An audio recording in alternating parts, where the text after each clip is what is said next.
الحمد لله رب العالمين والصلاة والسلام على أشرف الأنبياء والمرسلين أما بعد فأعوذ بالله من الشيطان الرجيم من همزه ونفخه ونفثه بسم الله الرحمن الرحيم رب اشرح لي صدري ويسر لي أمري واحلل عقدة من لساني يفقه قولي اللهم انفعنا بما علمتنا وعلمنا ما ينفعنا وزدنا علما فبشر عباد الذين يستمعون القول فيتبعون أحسنه أولئك الذين هداهم الله وأولئك هم أولو الألباب أعوذ بالله من الشيطان الرجيم بسم الله الرحمن الرحيم أتى أمر الله فلا تستعجلوا آ گیا ہے اللہ کا حکم فلا تستعجلوه بس نہ تم جلدی مانگو اس کو.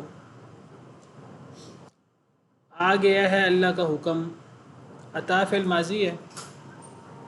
اللہ کا حکم آ گیا ہے تو تم اسے جلدی نہ مانگو. اللہ کے حکم سے مراد قیامت ہے، یعنی قیامت قریب آ چکی ہے تو تم قیامت کو جلدی نہ مانگو.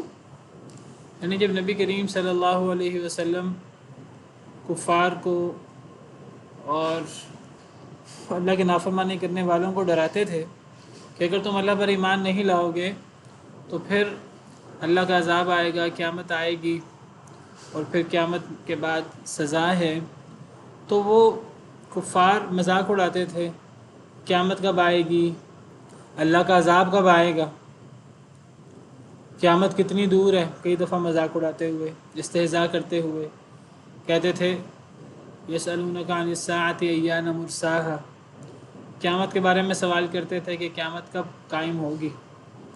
اور سوال کرنے سے مقصود کوئی تیاری کرنا نہیں ہوتا تھا، اپنی اصلاح کرنا نہیں ہوتا تھا، استہزاء مذاق اڑانا مقصود ہوتا تھا.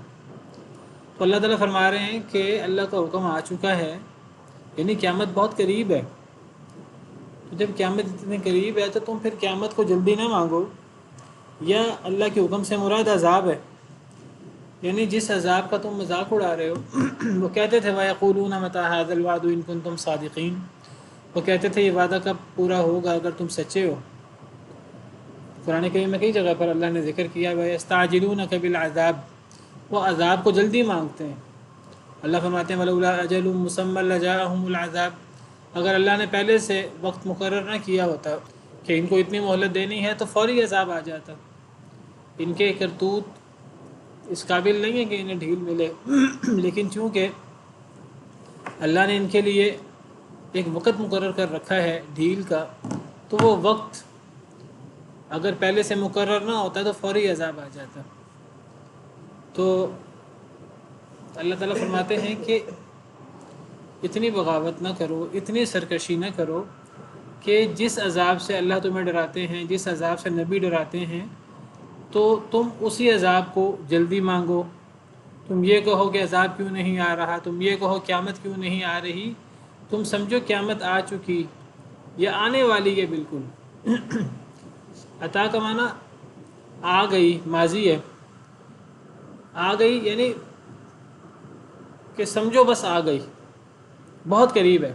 یہ معنی کریں کہ مستقبل میں معنی کریں آنے والا ہے اللہ کا حکم، تو تم جلدی نہ مانگو اسے.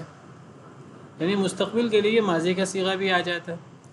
اور مستقبل کے لیے ماضی کا صیغہ کیوں لایا جاتا ہے، یہ بتانے کے لیے کہ ماضی کی بات تو یقینی ہوتی ہے جو آ چکی ہوتی ہے، اور ہم دنیا میں جب مستقبل کی بات ہوتی ہے تو وہ اس میں شک ہوتا ہے پتہ نہیں وہ بات پوری ہو یا نہ ہو. تو اگر مستقبل کو ماضی کے صیغے سے بیان کیا جائے تو گویا کہ اس میں اصل میں زور دینا مقصود ہوتا ہے کہ یہ جو بات مستقبل میں ہونی ہے وہ ہو کر رہے گی. ماضی کا صیغہ بول کر اس میں یقین پیدا کیا جاتا ہے. تو یہ معنی بھی کیا جا سکتا ہے کہ بس اللہ کا حکم آ پہنچا، اللہ کا حکم بس آنے والا ہے، تم جلدی نہ مانگو. قیامت ہے یا عذاب ہے؟ عذاب وہ تو کسی وقت بھی آ سکتا ہے، قیامت وہ بھی بہت قریب ہے. دیکھیے اللہ تعالیٰ قرآن کریم میں فرماتے ہیں کہ وما یدریک لعل الساعۃ قریب، اے نبی صلی اللہ علیہ وسلم آپ کو کیا پتہ کہ قیامت بہت قریب ہو. اور ایک جگہ پر اللہ فرماتے ہیں وما امر الساعۃ الا کلمح البصر او هو اقرب، کہ قیامت کا معاملہ نہیں ہے مگر پلک جھپکنے کی طرح، یہ اس سے بھی زیادہ نزدیک۔ تو اللہ تعالیٰ فرماتے ہیں قیامت بہت قریب ہے، پلک جھپکنے کی طرح۔ جتنی دیر میں پلک جھپکی جاتی ہے پل بھر میں، تو قیامت اسی طرح ہی ہے، یہ اس سے بھی زیادہ قریب ہے، او هو اقرب، پلک جھپکنے سے بھی زیادہ قریب ہے۔ کیسے؟ سوال پیدا ہوتا ہے کہ قیامت کیسے قریب ہے؟ قرآن کریم کی ان آیات کو 1500 سال گزر چکے ہیں تقریباً، تو قیامت کیسے قریب ہے؟ جی، موت کے وقت کے بارے میں تو کہہ سکتے ہیں کہ موت تو کسی وقت بھی آ سکتی ہے، موت قریب ہے، یا اللہ کا عذاب قریب ہے۔ قیامت کو کیسے قریب کہا جا سکتا ہے؟ ہاں، اس کا معنی یہ ہو سکتا ہے کہ جس کی موت آ گئی اس کی قیامت آ گئی، لیکن ویسے قیامت کو قریب سمجھنا چاہیے، قیامت کو دور نہیں سمجھنا چاہیے۔ تو قیامت کیسے قریب ہے؟ حالانکہ 1500 سال کے قریب عرصہ گزر چکا ہے، اور ابھی ہمیں نہیں پتہ کہ ابھی بہت ساری نشانیاں ہیں جو پوری ہونی ہیں، ابھی کتنا وقت ہے۔ تو یہ پلک جھپکنے کی طرح، قیامت پلک جھپکنے کی طرح ہے، یہ اس سے بھی زیادہ قریب ہے۔ اس سے کیا مراد؟ آخرت کے لحاظ سے 1000 سال کا یا 50,000 سال کا ایک دن لیں تو یہ اس حساب سے بھی ہو سکتا ہے۔ ہم تو اس کو دنیا کے لحاظ سے دیکھ رہے ہیں نا، ویسے بھی جس چیز کا ہمیں معلوم ہی نہیں کب آ جائے گی، تو ہمیں تو ہمارے لیے تو قریب ہی ہے نا۔ اگر کوئی سوال کرے کہ جی قرآن کہتا ہے قیامت بہت قریب ہے، ابھی تک قیامت نہیں آئی، تو قریب ہونے سے کیا مراد ہے؟ دیکھیے سورہ معارج میں اللہ فرماتے ہیں انہم یرونہ بعید، قیامت کی بات ہو رہی ہے۔ ایک تو ہے نا ہم کہیں کہ قیامت سے مراد موت ہے، وہاں تو معنی واضح ہو جاتا ہے، وہ تو کلیئر ہو جاتا ہے، لیکن اگر قیامت سے حقیقی قیامت مراد لی جائے، سورہ معارج کے شروع میں دیکھیے سأل سائل بعذاب واقع للکافرین لیس له دافع من اللہ ذی المعارج، ایک سوال کرنے والے نے سوال کیا اس عذاب کے بارے میں جو واقع ہونے والا ہے، للکافرین لیس له دافع، کافروں کو اس عذاب سے کوئی بچا نہیں سکتا، من اللہ ذی المعارج، اس اللہ سے جو بلندیوں والا ہے، تعرج الملائکۃ والروح الیہ فی یوم کان مقدارہ 50,000 سنہ، فرشتے چڑھتے ہیں اور روح الامین اللہ کی طرف اس دن جس کی مقدار 50,000 سال ہے۔ فاصبر صبرا جمیلا، آپ صبر کیجئے خوبصورت صبر کرنا، انہم یرونہ بعیدا، یہ کفار اسے دور خیال کرتے ہیں، ونراہ قریبا، اور ہم اسے قریب دیکھتے ہیں۔ یہاں قیامت کی بات ہو رہی ہے، تو قیامت بھی قریب ہے۔ وعلیکم السلام ورحمۃ اللہ۔ جی، میں نے کہیں پہ پڑھا تھا کہ جو اللہ تعالیٰ کے لیے ٹائم نہیں ہے، یہ ٹائم جو اللہ تعالیٰ نے گنتی شمار وغیرہ یہ انسانوں کے لیے دیا ہے، جیسے کہ ٹائم لیسنس وہ ہے نا کہ اللہ کے نزدیک وہ قریب ہی ہے، یعنی کہ بہت قریب ہے۔ نہیں یعنی آپ یہ کہیں یعنی ٹائم تو ہے، اللہ کی مخلوق ہے، اللہ اس کا محتاج نہیں ہے، اللہ چاہے تو یعنی ماضی حال مستقبل، اللہ تو ان کے پابند نہیں ہے نا، اللہ مستقبل کی چیز پہلے دیکھ لیں یا پہلے کر دیں، تو یہ ماضی حال مستقبل پاسٹ پریزنٹ فیوچر یہ اللہ کی مخلوق ہے، ہم اس کے پابند ہیں، اللہ تو اس کے پابند نہیں ہے۔ لیکن یہ جو اللہ تعالیٰ قرآن کریم میں فرما رہے ہیں یہ تو ہمارے لیے فرما رہے ہیں کہ اللہ اپنے لیے فرما رہے ہیں۔ اگر ہم یہ کہیں کہ یہ اللہ کے حساب میں ہے کہ پلک جھپکنے میں قیامت آ جائے گی، تو پھر اگر اللہ کے حساب میں ہے تو پھر ہمیں کیا اس سے سبق حاصل کرنا چاہیے؟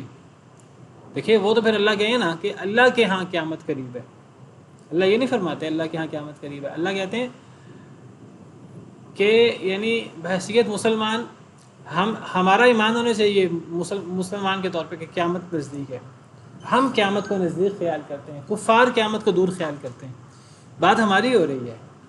اور وما یدریک لعل الساعۃ قریب ہے، نبی صلی اللہ علیہ وسلم آپ کو کیا پتہ کہ قیامت قریب ہو، بات نبی صلی اللہ علیہ وسلم کی ہو رہی ہے اور آپ کی امت کی ہو رہی ہے۔ تو قیامت کیسے قریب ہے؟ اگر تو مراد سے موت لی جائے، قیامت سے مراد موت بھی لی جا سکتی ہے کیونکہ موت بھی چھوٹی قیامت ہوتی ہے، تو پھر تو معنی واضح ہے، لیکن اگر بڑی قیامت مراد لی جائے تو یاد رکھیے وہ قیامت بھی نزدیک ہے۔ سوال ہے کیسے؟ تو اس جی ریحان بھائی نے جس طرح کہا ہے کہ شاید یہ ہوگی جس طرح کہا گیا کہ مطلب بندہ کھا رہا ہوگا نوالا تو اسی ٹائم پہ قیامت آ جائے گی اس حساب سے. نہیں، ایک تو ہے نا جب قیامت آ جائے گی تو قریب ہے. تو قیامت میں مثلا ہم فرض کرتے ہیں 1000 سال بعد آنا ہے، یا 500 سال بعد آنا ہے، یا 100 سال بعد آنا ہے. تو جس نے 100 سال بعد آنا شروع کرنا ہے، جب وہ آ جائے، جب آنا شروع ہوگی تو فوری آ جائے گی. ایک تو یہ معنی ہے. لیکن یہ جو اللہ تعالیٰ فرماتے ہیں کہ تیاری کر لو، قیامت قریب ہے، اور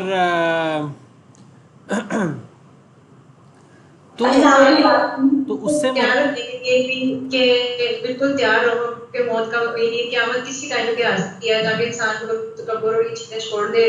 اور شاید یہ بھی مطلب ہے، یہی مطلب ہے. لیکن اب اس پہ کوئی اگر کافر غیر مسلم اعتراض کرے کہ اللہ قیامت قریب کہہ رہے ہیں اور قیامت ابھی تک نہیں آئی، 1450 سال گزر چکے ہیں اور پتہ نہیں آگے کتنے سال مزید گزرنے ہیں، اس کا کیا جواب ہم دیں گے؟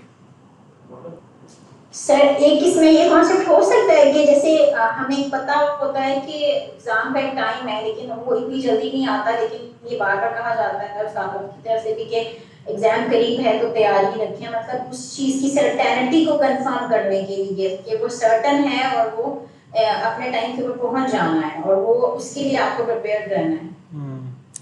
بالکل صحیح ہے جی. یہ میں نے بتایا کئی مرتبہ، بالکل یہی بات ہے کہ جو چیز یقینی ہے اور جس کا آنا یقینی ہے وہ قریب ہے، چاہے وہ 10,000 سال 10 لاکھ سال بھی دور کیوں نہ ہو. عربی کا محاورہ ہے کل ما آت فہو قریب، جس نے آ کر رہنا ہے وہ قریب ہے. تو قیامت کے بعد دیکھیے، اسی لیے اللہ نے فرمایا کہ مسلمان قیامت کو قریب خیال کرتے ہیں، کافر دور خیال کرتے ہیں. کافر کیوں دور سمجھتے ہیں، مسلمان کیوں قریب سمجھتے ہیں؟ یہ ایمان کا مسئلہ ہے، یہ یقین کا مسئلہ ہے، اللہ کے وعدے کا مسئلہ ہے. اللہ نے فرمایا قیامت قریب ہے، یعنی قیامت آ کر رہے گی، تو جس نے آنا ہے وہ قریب ہے.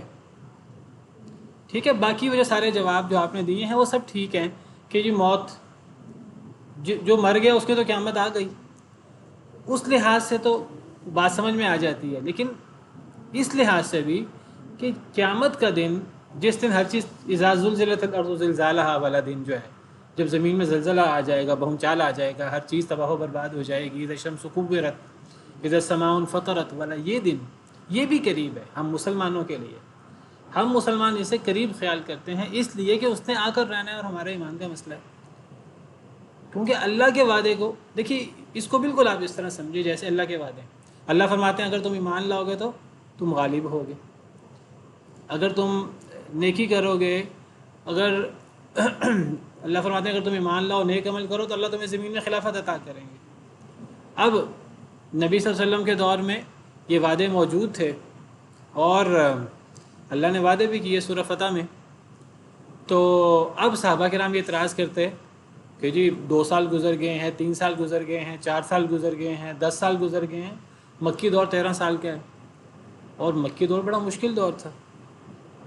اور پھر مدینہ منورہ میں شروع کے جو 6-7 سال ہیں وہ کافی مشکل وقت تھا. اس کے بعد پھر فتوحات شروع ہوئی ہیں، خاص طور پہ صلح حدیبیہ کے بعد. تو ویسے تو 15-20 سال بھی بہت زیادہ ہیں. اگر کہا جائے کہ قیامت پلک جھپکنے کی طرح ہے یا بہت قریب ہے تو اس کے لیے تو پھر 15-20 سال بھی بہت زیادہ ہیں، 15-20 سال بھی گزر جائے. اصل مسئلہ سمجھیے یہ ایمان اور یقین کا مسئلہ ہے، اللہ کے وعدوں پر. جس طرح اللہ نے نبی صلی اللہ علیہ وسلم کو فرمایا سورہ ضحیٰ میں تسلی دی وَلَلْآخِرَةُ خَيْرٌ لَكَ مِنَ الْأُولَىٰ، کہ آپ کے لیے بعد کا وقت پہلے وقت سے بہتر ہے. وَلَسَوْفَ يُعْطِيكَ رَبُّكَ فَتَرْضَىٰ، اللہ آپ کو اتنا دیں گے کہ آپ راضی ہو جائیں گے. یہ اللہ کے وعدے کا مسئلہ ہے. اللہ کے وعدے پر ایمان بالغیب پر ایمان کا مسئلہ ہے، اور یہ نبی کا ایمان بہت مضبوط ہوتا ہے. اور جس کا یہ ایمان مضبوط ہو اتنا وہ بندہ جو ہے وہ اللہ کا زیادہ مقرب ہوتا ہے. اسی لیے جو لوگ اللہ کے وعدوں پر یقین رکھتے ہیں دنیا میں اور آخرت میں، تو وہ پھر اللہ سے ڈرتے بھی ہیں، اللہ سے ڈر کر گناہوں سے بھی بچتے ہیں، اور وہ پھر نیکی بھی کرنے کی کوشش کرتے ہیں زیادہ. اور جو لوگ شکوک و شبہات کا شکار ہوتے ہیں، اللہ کا وعدہ پتہ نہیں کب پورا ہوگا، پتہ نہیں یہ تو ابھی بڑا دور ہے. وہ اتنا دور ہے، کفار سارے یہ نہیں کہتے کہ قیامت نہیں آئے گی. کئی تو کہتے ہیں قیامت نہیں آئے گی، کئی کہتے ہیں جی آئے گی، بڑی دور ہے، پتہ نہیں کب آئے گی. وہ پتہ نہیں کب آئے گی، وہ یہی گویا کہ انکار قیامت کا بن جاتا ہے. اور یہی چیز گویا کہ کوئی انسان سے گناہوں کا باعث بن جاتی ہے اور انسان نیکی کرنے پر اپنے آپ کو آمادہ نہیں کر پاتا.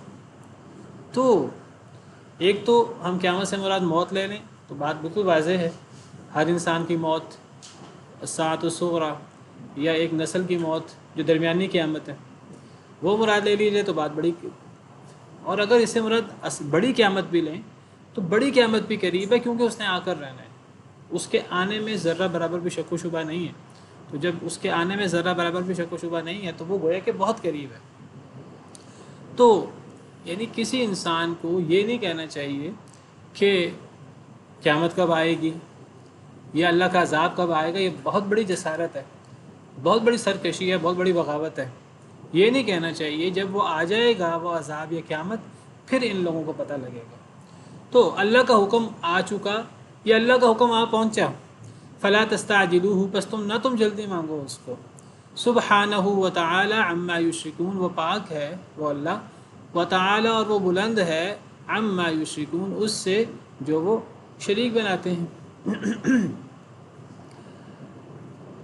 مشرکین جو اللہ کے ساتھ شرک کرتے ہیں اور اللہ کے بندوں کو اللہ کے برابر ٹھہراتے ہیں، اللہ اس عیب سے، اس برابری سے، یہ اللہ کے لیے بڑی توہین کی بات ہے، تحقیر کی بات ہے کہ اللہ کے عاجز بندوں کو اللہ کے برابر کر دیا جائے یا اللہ کو اللہ کی مخلوق کے برابر کر دیا جائے۔ تو اللہ پاک ہے اور اللہ بلند ہے اس سے جو وہ شریک بناتے ہیں۔ ينزل الملائکۃ بالروح من امرہ علی من یشاء من عبادہ ان انذروا انہ لا الہ الا انا فاتقون، وہ نازل کرتا ہے فرشتوں کو، اللہ رب العالمین وہ نازل کرتے ہیں فرشتوں کو بالروح من امرہ، روح کے ساتھ اپنے حکم سے۔ روح سے کیا مراد ہے؟ اللہ نازل کرتے ہیں فرشتوں کو روح کے ساتھ اپنے حکم سے، تو روح سے کیا مراد یہاں لیا جائے؟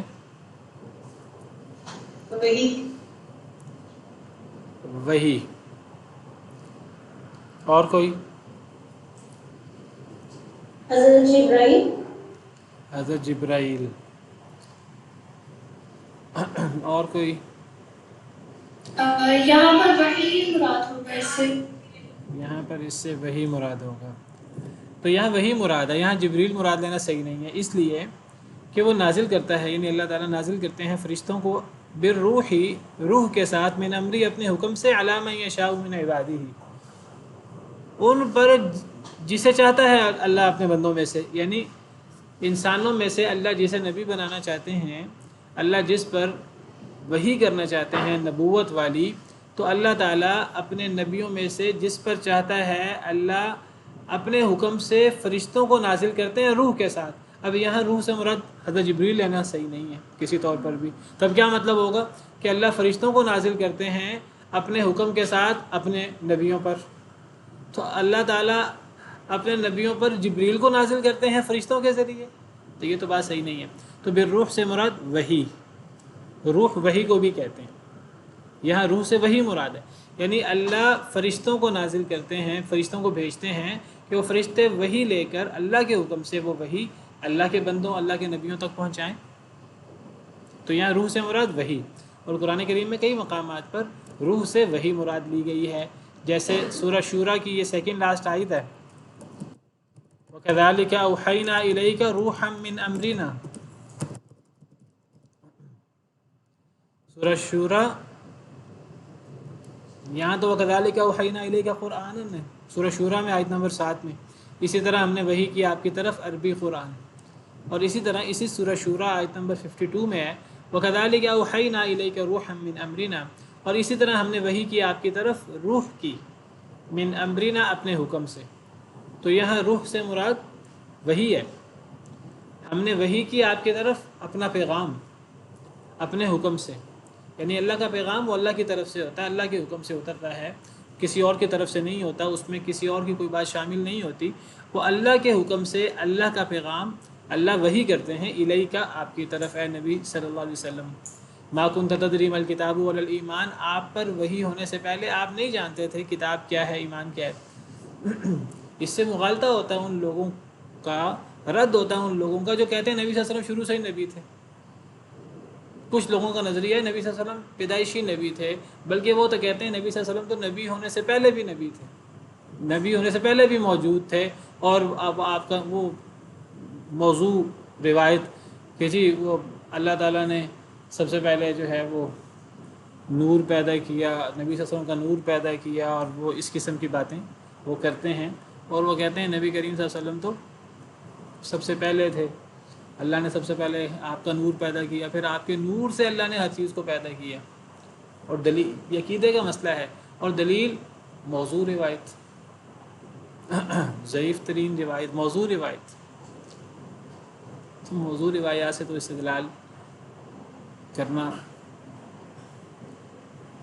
حالانکہ صحیح احادیث مبارکہ میں اللہ نے سب سے پہلے قلم کو پیدا فرمایا۔ تو نبی کریم صلی اللہ علیہ وسلم کو جب آپ کی عمر مبارک 40 سال ہوئی تو غار حرا میں آپ پر وحی ہوئی ہے، اور قرآن کہتا ہے کہ نبی صلی اللہ علیہ وسلم پر وحی ہونے سے پہلے آپ کو یہ بھی نہیں پتا تھا کہ آپ نبی بنیں گے، آپ کو نہیں پتا تھا کہ آپ پر کتاب اترے گی، آپ کو نہیں پتا تھا کہ آپ نبی ہوں گے۔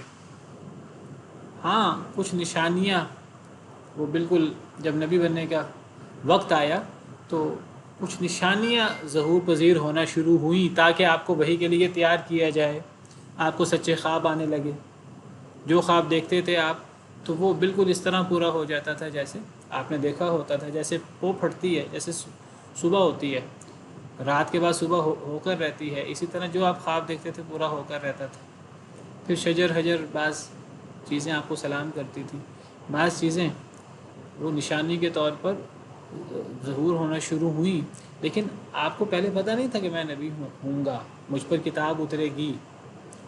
جب آپ پر اللہ کی طرف سے وحی ہوئی تو پھر آپ اللہ کے نبی بنے، اور پھر آپ پر اللہ کی طرف سے وحی نازل ہونا شروع ہوئی۔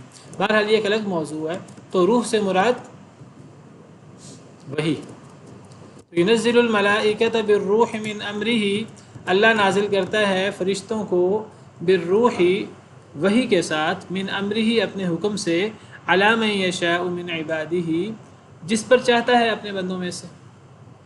اللہ فرشتوں کو نازل کرتے ہیں وحی دے کر اپنے حکم سے اپنے نبیوں پر وحی لانے والا فرشتہ اکثر اوقات سیدنا جبریل امین علیہ السلام ہوتے تھے، بعض دفعہ کوئی اور فرشتہ بھی اتر گیا، بات احادیث میں ذکر ہے، نبی صلی اللہ علیہ وسلم موجود تھے کہ آسمان سے دوسرا فرشتہ بھی نازل ہوا، تو ورنہ زیادہ تر سیدنا جبریل امین علیہ السلام وحی لے کر نازل ہوتے تھے۔ انذرو یہ کہ ڈراؤ، انذرو یہ امر کا صیغہ ہے، جمع مذکر حاضر، یہ کہ ڈراؤ، انہو کس بات سے ڈراؤ، اس بات سے کہ وہ لا الہ نہیں کوئی معبود برحق الا انا مگر میں، فتقون میں نون پہ زیر ہے، پس ڈرو مجھی سے، نون پہ زیر کا مطلب ہے آگے یا تھی، فتقونی ہے اصل میں، یا گری ہوئی ہے۔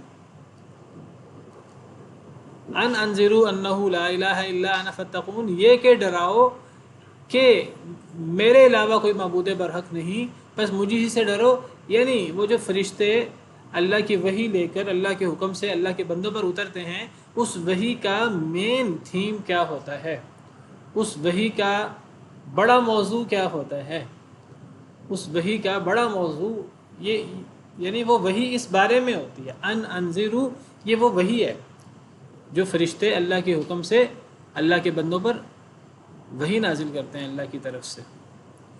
وہ وحی کیا ہوتی ہے، یعنی اللہ کے نبیوں کو حکم ہوتا ہے کہ ڈراؤ لوگوں کو۔ تو نبیوں کے دو کام ہوتے ہیں، کئی دفعہ اس موضوع پر بات ہو چکی ہے، دو بڑے کام ہوتے ہیں، ایک انذار اور ایک بشارت، تبشیر، لیکن انذار کا کام زیادہ ہوتا ہے۔ اسی لیے کئی آیات میں تو اللہ تعالیٰ نبیوں کی صفات میں انذار اور تبشیر دونوں بیان کرتے ہیں اکٹھے، لیکن کئی آیات ہیں جن میں اللہ تعالیٰ صرف انذار کا ذکر کرتے ہیں، جیسے یہاں ہے، اور جیسے میں نے پہلے بھی کئی مرتبہ آپ کے سامنے آیات پیش کی، قُلْ يَا أَيُّهَا النَّاسُ إِنَّمَا أَنَا لَكُمْ نَذِيرٌ مُبِينٌ، کہہ دیجیے اے لوگو سوائے اسے کہ نہیں میں تمہارے لیے واضح ڈرانے والا ہوں۔ اب یہاں صرف ڈرانے کا ذکر ہے، تبارک الذی نزل الفرقان علی عبدہ لیکون للعالمین نذیرا۔ تو نبی صلی اللہ علیہ وسلم تو بشیر بھی ہیں اور نذیر بھی ہیں، تو کئی جگہ پر تو آپ کے لیے بشیر اور نذیر ہونے دونوں کا تذکرہ ہے، لیکن کئی جگہوں پر صرف نذیر اور انذار کا تذکرہ ہے۔ تو کیا ثابت ہوا اس سے؟ کیا پتہ لگا اس سے؟ یعنی کئی جگہوں پر انذار اور تبشیر دونوں کا تذکرہ ہے، لیکن کئی جگہوں پر صرف انذار ہے. تو اس سے کیا پتہ لگا؟ اس سے پتہ لگا انذار کی زیادہ ضرورت ہے. اور کئی لوگ جب ڈرایا جائے، نبیوں کا کام ڈرانا ہے، زیادہ تر ڈرانا ہونا چاہیے، اور یہی کام نبیوں کے ورثاء کا ہے، علماء حق کا، داعی حضرات کا. اور جب داعی حضرات لوگوں کو اللہ سے ڈرائیں، قرآن کریم پیش کر کے، احادیث مبارکہ پیش کر کے، ڈرانے کا کام زیادہ ہونا چاہیے نسبتاً. تو پھر لوگوں کو آگے سے یہ نہیں کہنا چاہیے کہ بھئی آپ ڈراتے ہی رہتے ہیں. ہاں، داعی کا بھی یہ کام نہیں ہے کہ ہمیشہ ہی ڈرائے، ساتھ بشارت کی بات بھی ہونی چاہیے، لیکن ڈرانے کا کام زیادہ ہونا چاہیے. اللہ تعالیٰ عالم. اور اس کی وجہ بھی واضح ہے، دنیا میں کفار زیادہ ہوتے ہیں، اللہ کی نافرمانی زیادہ ہوتی ہے. مسلمانوں میں بھی بشری تقاضے کے تحت نافرمانی ہو جاتی ہے. تو جب انذار ہوگا تب پھر اللہ کا ڈر پیدا ہوگا، اور لوگ غلطی نہیں کریں گے. غلطی ہو جائے بشری تقاضے کے تحت تو توبہ کر لیں گے. تو ڈراؤ لوگوں کو کہ میرے علاوہ کوئی معبود برحق نہیں، بس مجھ ہی سے ڈرو. یعنی ایک تو توحید کے بارے میں بات ہونی چاہیے، بات توحید کی ہو رہی ہے، ساتھ ڈرانے کی بات ہو رہی ہے. توحید کے ساتھ تو بشارت کی بات ہونی چاہیے، توحید کے ساتھ بشارت کی بات ہونی چاہیے. تو توحید کے ساتھ ڈرانے سے کیا ثابت ہوا؟ یعنی ڈرانا کس بات سے ہے کہ جب اللہ فرماتے ہیں میرے علاوہ کوئی معبود برحق نہیں، تو مطلب ہے کہ تمہیں توحید پر عمل کرنا چاہیے، شرک نہیں کرنا چاہیے. وہ یہ کہ شرک سے ڈرایا جا رہا ہے، شرک سے ڈرایا جا رہا ہے. کیونکہ جو لا الہ الا انا، جو اللہ نے فرمایا، جو اس کو مان لے گا تو اس کے لیے تو بشارت ہے. تو گویا کہ یہاں توحید کا ذکر کر کے اس کے مخالف جو شرک ہے اس سے ڈرایا جا رہا ہے کہ دیکھو تمہیں واضح ہونا چاہیے کہ میرے علاوہ کوئی معبود برحق نہیں، تو مجھے چھوڑ کر کسی اور کو معبود کے طور پر نہ پوجو، مجھے چھوڑ کر کسی اور کی عبادت نہ کرو، کسی اور کو کسی اور سے دعائیں حاجتیں نہ مانگو، کسی اور کو حاجت روا مشکل کشا نہ سمجھو، کسی اور کو نظر و نیاز نہ دو، کسی اور کے لیے ذبح نہ کرو، کسی اور کی قسمیں نہ اٹھاؤ، جو بھی شرک کی صورتیں. تو لوگوں کو ڈراؤ، سب سے زیادہ ڈرانا کس سے چاہیے؟ شرک سے، توحید کے الٹ. تو ایک تو توحید کی بات بتائی جائے، اور دوسری بات بتائی جائے کہ جب اللہ کے علاوہ کوئی معبود برحق نہیں ہے پھر اللہ سے ڈرنا چاہیے. تو اللہ کا تقوی اس کی ترغیب دینی چاہیے اور اس کی دعوت دینی چاہیے. خلق السماوات والارض بالحق، اس نے پیدا کیا آسمانوں اور زمین کو بالحق، حق کے ساتھ. اللہ نے پیدا کیا آسمان و زمین کو حق کے ساتھ. تعالی عما یشرکون، وہ بہت بلند ہے اس سے جو وہ شرک کرتے ہیں. بار بار توحید کی بات ہو رہی ہے، شرک کے رد کی بات ہو رہی ہے.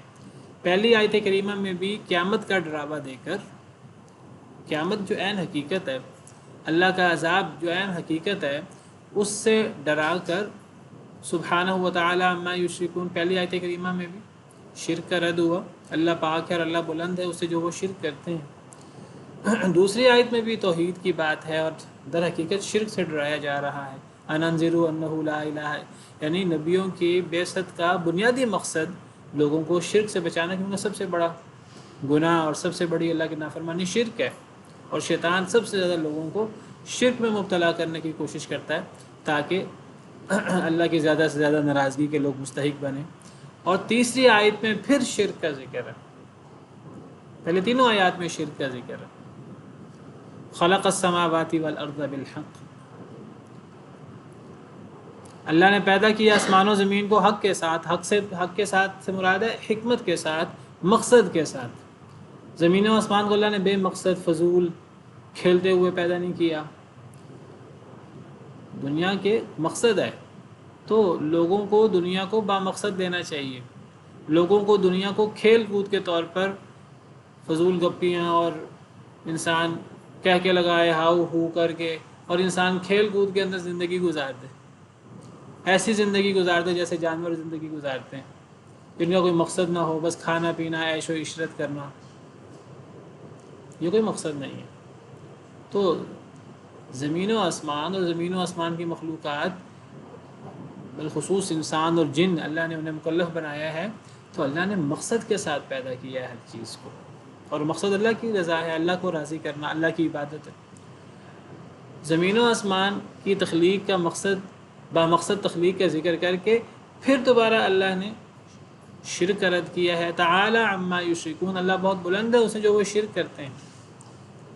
تو یہ زمین و آسمان کی تخلیق کا اور شرک کا کیا آپس کا ربط ہے کہ زمین و آسمان کی تخلیق کے ساتھ شرک کا ذکر کیا، شرک کا رد کیا؟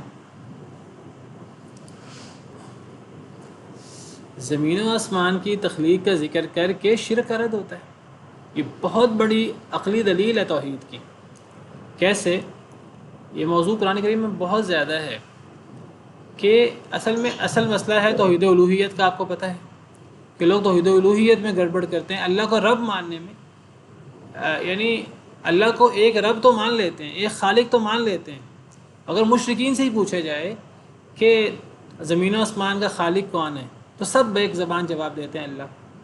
اگر مشرکین مکہ کے بارے میں قرآن میں موجود ہے، وَلَئِن سَأَلْتَهُم مَّن خَلَقَ السَّمَاوَاتِ وَالْأَرْضَ وَسَخَّرَ الشَّمْسَ وَالْقَمَرَ لَيَقُولُنَّ اللَّهُ وَلَئِن سَأَلْتَهُم مَّن خَلَقَهُمْ لَيَقُولُنَّ اللَّهُ۔ اگر ان سے پوچھا جائے کہ ان کا خالق کون ہے، لوگوں کا خالق کون ہے، تو یہ سب مشرکین بیک زبان کہیں گے اللہ۔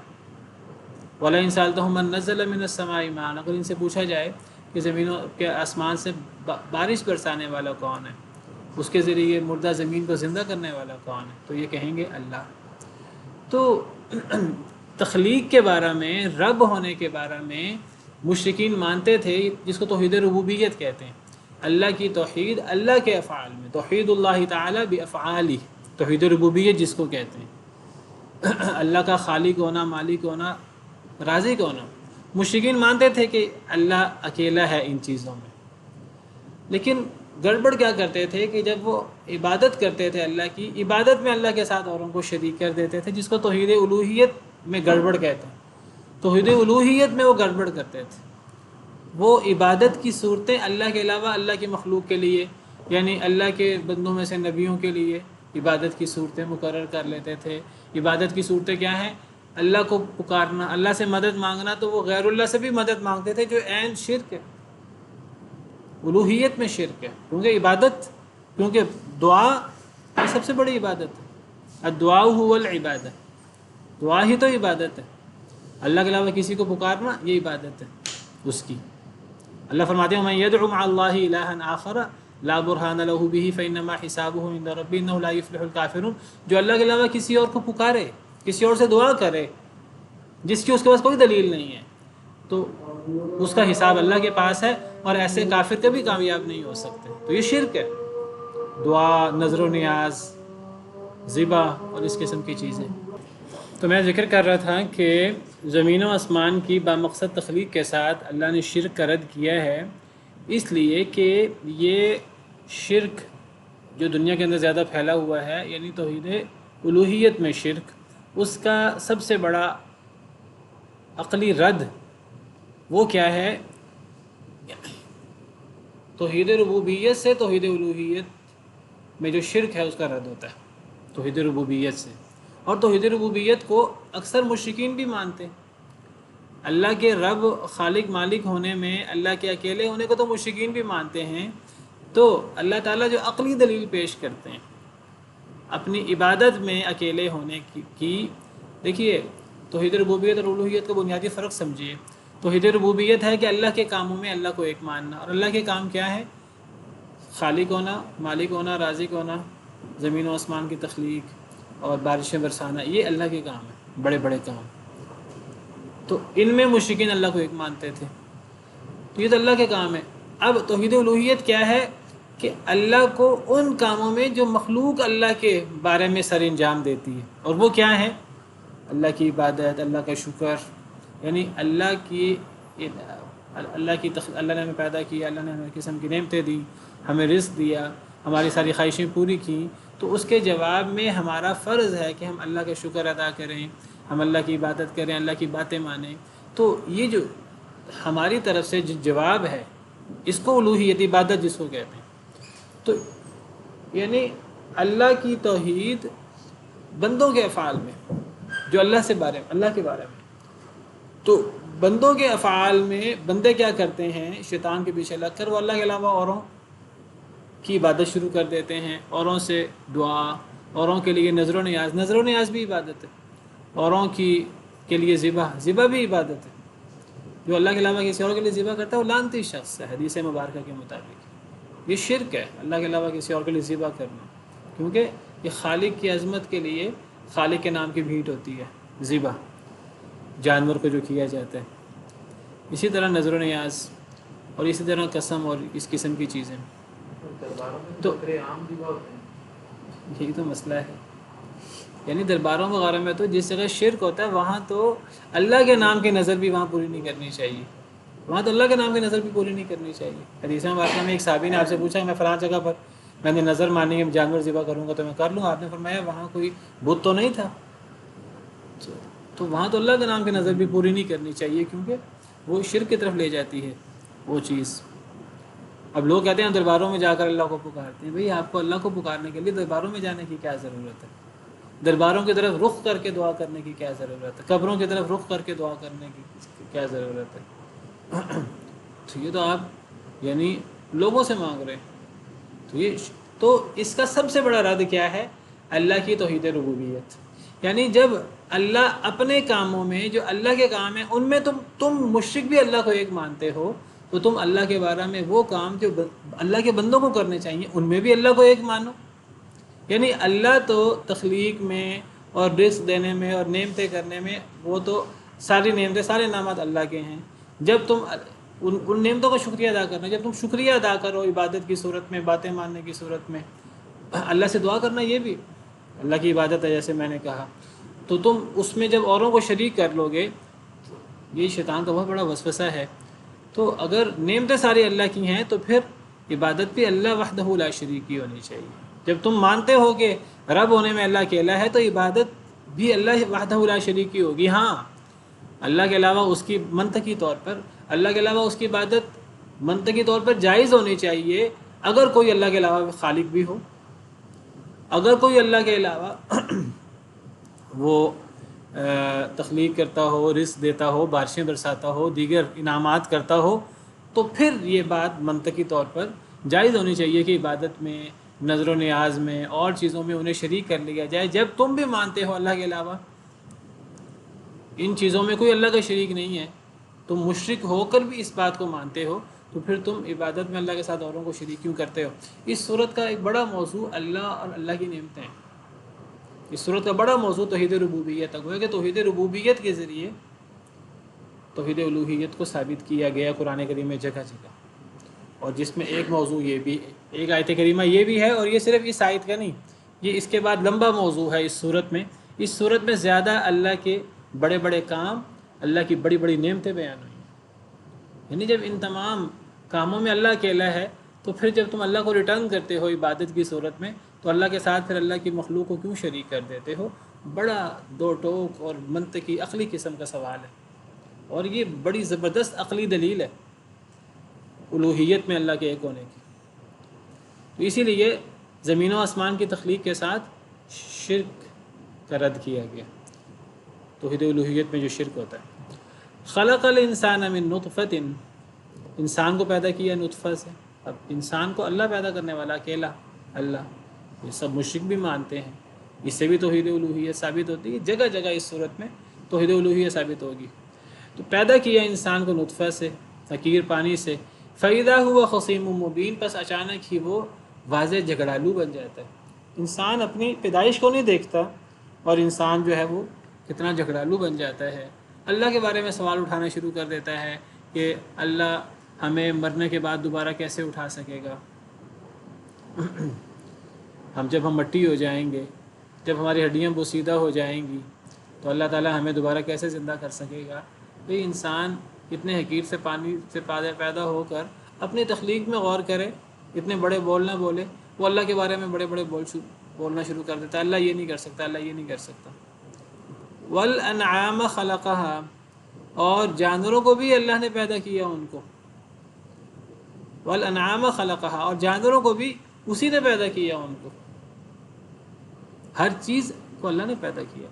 لکم فیہا دفء، تمہارے لیے ان میں، ان جانوروں میں، دفء گرمی کا سامان ہے، یعنی سردی سے بچاؤ کا سامان ہے، دفء گرمائش۔ کیسے گرمائش ہے؟ یعنی جانوروں کے جو اون اور جو بالوں سے جو چیزیں بنتی ہیں، جو موٹے کوٹ اور جو اوپر لینے کے لیے چیزیں بنتی ہیں جانوروں کی کھالوں سے اور جانوروں کی اون سے، جس کا ذکر آگے آ رہا ہے، وہ اللہ کی بڑی بڑی نعمتیں ہیں۔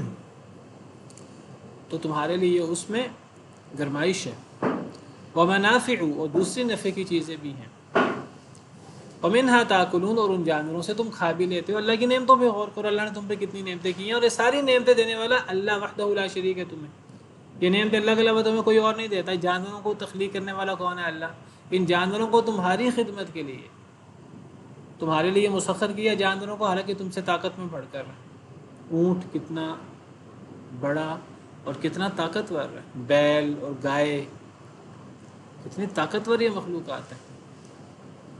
اللہ نے انہیں پیدا کیا، اللہ کے علاوہ کسی نے پیدا نہیں کیا، پھر اللہ نے انہیں تمہارے لیے مسخر کیا ہے، تم اس سے فائدے اٹھاتے ہو، گرمائش کا سامان لیتے ہو، اور فائدے اٹھاتے ہو، سواری کر لیتے ہو ان کے اوپر، اور فائدے لیتے ہو، کھا بھی لیتے ہو۔ یہ سارا اللہ کی دین ہے، اللہ کا انعام ہے، تو پھر الوہیت میں شرک کیوں پھر اللہ کے ساتھ؟ وَلَكُمْ فِيهَا جَمَالٌ حِينَ تُرِيحُونَ وَحِينَ تَسْرَحُونَ، اور تمہارے لیے ان جانوروں میں جمال، ایک وقار ہے، ایک خوبصورتی ہے۔ حِينَ تُرِيحُونَ وَحِينَ تَسْرَحُونَ، جب تم ان کو واپس لاتے ہو شام کے وقت، وَحِينَ تَسْرَحُونَ، اور جب تم انہیں لے کر جاتے ہو۔ اراح یریح، جانور کو چرا کر واپس لانا، اور یسرح، جانوروں کو چرانے کے لیے صبح لے جانا۔ اللہ تعالیٰ فرماتے ہیں کہ جانوروں سے تم کتنے فائدے اٹھاتے ہو، ان جانوروں کو پیدا کرنے والا اللہ وحدہ لا شریک ہے، ان جانوروں کو تمہارے لیے مسخر کرنے والا اللہ وحدہ لا شریک ہے، تم ان جانوروں کو کھا بھی لیتے ہو، ان پر سواری بھی کرتے ہو، اور تم ان سے گرمائش کا سامان بھی لیتے ہو، اور یہ جانور تمہارے وقار کا باعث بھی ہیں۔ آج بھی، پرانے زمانے میں تو زیادہ، اور آج بھی کسی کے پاس مال مویشی زیادہ ہیں تو یہ بڑا ایک چودھری ہونے کی اور ایک بڑے وقار کی ایک بات لوگوں میں دنیاوی طور پر، ظاہری طور پر، فلاں کے پاس اتنے جانور ہیں، تو جب وہ جانور اکٹھے 50-60 جانور صبح جا رہے ہیں اور واپس آ رہا ہے، وہ تو اس کا شملہ بلند ہو رہا ہے، اس کا ناک بلند ہو رہی ہے، ایک وقار ہے اس کے اندر، اللہ کی نعمت ہے، آزمائش ہے۔ وَتَحْمِلُ أَثْقَالَكُمْ إِلَى بَلَدٍ لَمْ تَكُونُوا بَالِغِيهِ إِلَّا بِشِقِّ الْأَنفُسِ، اور وہ اٹھاتے ہیں وہ جانور، اثقالکم تمہارے بوجھ، إِلَى بَلَدٍ لَمْ تَكُونُوا بَالِغِيهِ ان شہروں کی طرف، لم تکونوا بالغیہ نہیں ہو تم پہنچنے والے ان شہروں کو، لم تکونوا بالغیہ، بالغیہ اصل میں بالغین ہے، بالغن پہنچنے والا اسم فاعل، اور بالغین اس سے جمع ہے، جمع مذکر، بالغون بالغین پہنچنے والے، چونکہ یہ مضاف ہے ہا ضمیر کی طرف تو نون گر گیا، لم تکونوا بالغیہ نہیں ہو تم پہنچنے والے اس کو، یعنی اس شہر کو، الا بشق الانفس مگر نفسوں کی مشقت کے ساتھ، یعنی یہ جانور جو اس کے پیچھے فوائد ذکر کیے، اور کیا فائدہ ہے جانوروں کا بہت بڑا اس دور کے مطابق جب قرآن نازل ہوا کہ جانوروں پر بہت زیادہ برداری کا کام ہوتا تھا، یعنی اونٹوں پر اور بیلوں پر خچروں پر وہ سامان لے جایا جاتا تھا کہ اگر ایک انسان کو وہ سامان خود اٹھانا پڑے تو انسان بہت مشقت سے وہ کام کرے گا۔ تو اللہ نے تمہیں دیکھو تکریم بخشی، اللہ نے تمہیں عزت دی، یہ اللہ کا انعام ہے، اللہ وحدہ لا شریک ہے، تم اللہ کے ساتھ شرک کرتے ہو، تو اس اللہ نے تمہیں جانوروں کی صورت میں تمہارے لیے یہ آسانی کی، تمہارا بوجھ وہ اٹھا لیتے ہیں لمبے سفروں میں، تمہارے بوجھ شہر کی طرف لے جاتے ہیں جن شہروں کو تم نہیں پہنچ سکتے مگر نفسوں کی مشقت سے۔ ان ربکم لرؤوف الرحیم، بے شک تمہارا رب البتہ بہت شفقت کرنے والا اور بہت رحم کرنے والا ہے۔ والخیل والبغال والحمیر، اور گھوڑے، والبغال اور خچر، والحمیر اور گدھے، لترکبوہا وزینہ، تاکہ تم ان پر سواری بھی کرو اور وہ زینت بھی ہیں. سواری کے لیے بھی یہ جانور استعمال ہوتے ہیں اور یہ زینت ہیں، یعنی یہ مالدار ہونے کی دلیل بھی ہیں. یہی اللہ کی نعمتیں ہیں ساری. وَيَخْلُقُ مَا لَا تَعْلَمُونَ، اور اللہ وہ بھی پیدا کرتا ہے جو تم نہیں جانتے. اور وہ جو اللہ نے جو بھی چیزیں پیدا کی جن کو ہم نہیں بھی جانتے، ہمیں یہ بھی نہیں پتا وہ موجود ہیں، اور ہم نہیں جانتے، اور ہمیں یہ بھی نہیں پتا وہ چیزیں ہمیں کس طرح فائدہ پہنچا رہی ہیں. وہ چیزیں بھی انسان کے لیے ہیں، اور ہمیں نہیں پتا وہ چیزیں کس طرح ہمیں فائدہ پہنچا رہی ہیں. ہم تو اتنے ناقص ہیں، اور اللہ کے اتنے انعامات ہیں کہ اللہ کے انعامات کا ہمیں پتہ ہی نہیں کہ کیا کیا فائدے ہمیں پہنچ رہے ہیں اللہ کی مخلوقات سے اور اللہ کے انعامات سے. اللہ وہ چیزیں بھی پیدا کرتے ہیں جو تم نہیں جانتے. سبحان ربک رب العزت عما یصفون وسلام علی المرسلین والحمد للہ رب العالمین.